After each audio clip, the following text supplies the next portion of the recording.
Hello guys, good morning. Today is May 7. Magagawa tayo namang inasal. Inasal na chicken. Ngayon, hugasan muna natin ang chicken.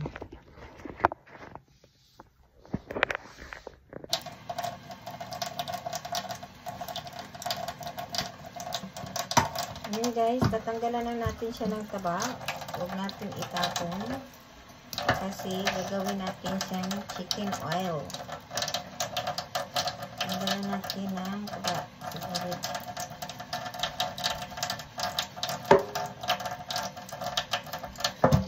Ito yung taba. Lalagyan natin na siya ng chicken oil. Gagawin natin chicken oil. Lalagyan.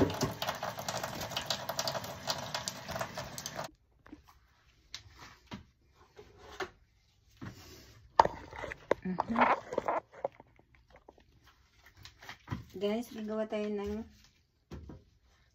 chicken inasal. So, gagarin natin to ang sibuyas puti. Di man yung sibuyas puti.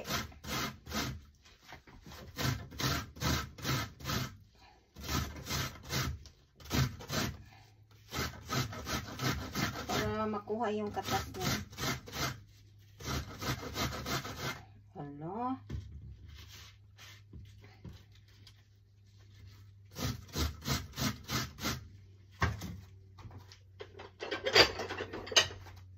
Ito guys, ito na yun sibuyas, garlic.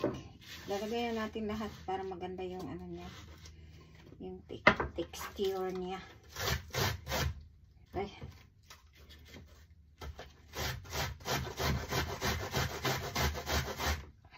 Yan. Ayan guys, ito yung pineapple. Wala kasi akong pineapple juice. So, igadgarin din natin para makapasok yung ang anghang ng tawag nito. So, gadgarin natin. Ito yun, pineapple. Dapat pineapple juice. Bibili na lang ako mamaya.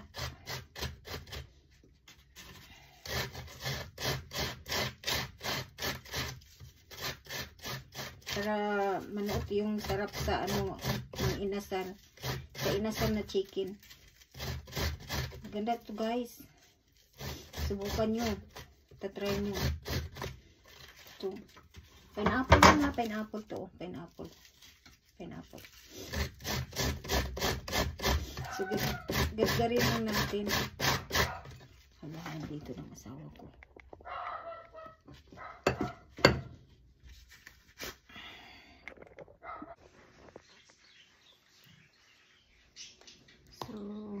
So guys, ilalagay na natin sa dito para maluto. Medyo okay na siya.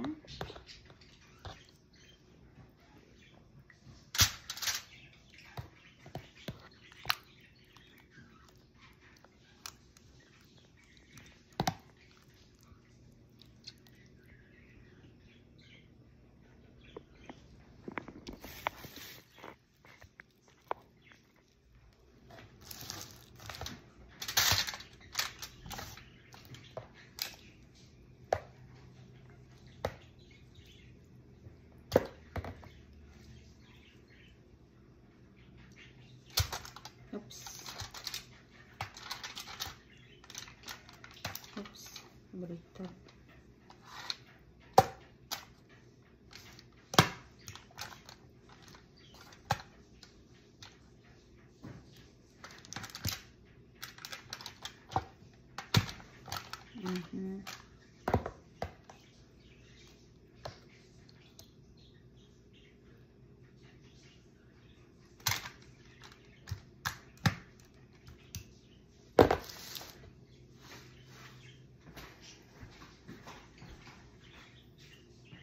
So guys, ilagyan lang natin ng konting oil para hindi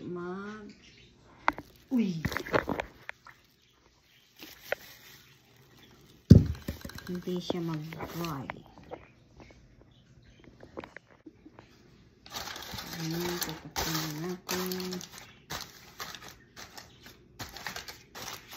At ilalagay na natin sa oven.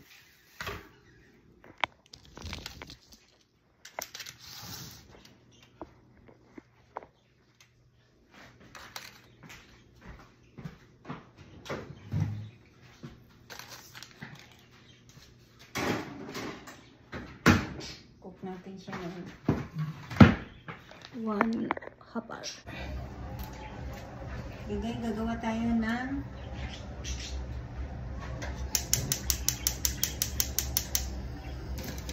chicken oil. Lagyan natin ng tubig. Ito ay taba ng manok. Lagyan ng kunting tubig.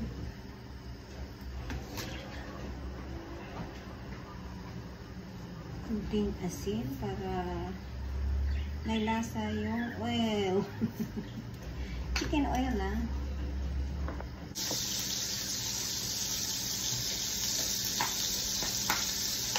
Ngayon guys, lagyan natin ng anato powder para maging pula.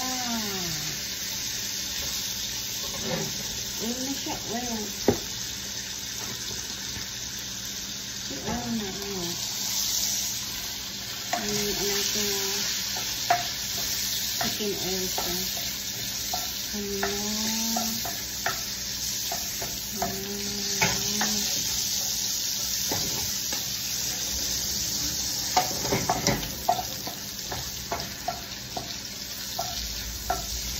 Sarap nito mamaya sa kanin.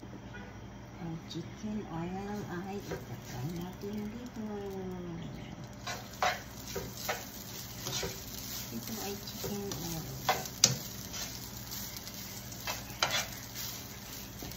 Lagyan po natin para masarap ang ating fried rice. Hindi na fried rice. Hindi na natin ito. Sibahaw.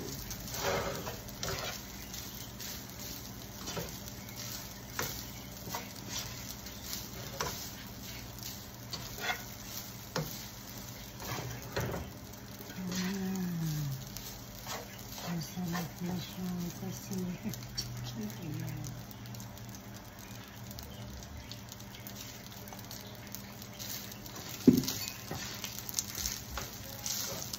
yan, try ko na siya kasi bakaw yung kanin namin, hindi bago.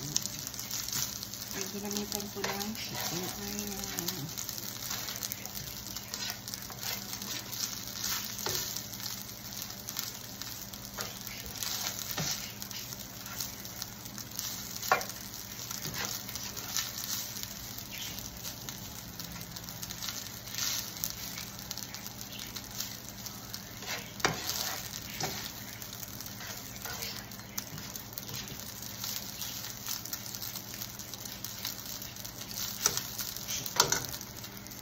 Lalagyan na natin ang ating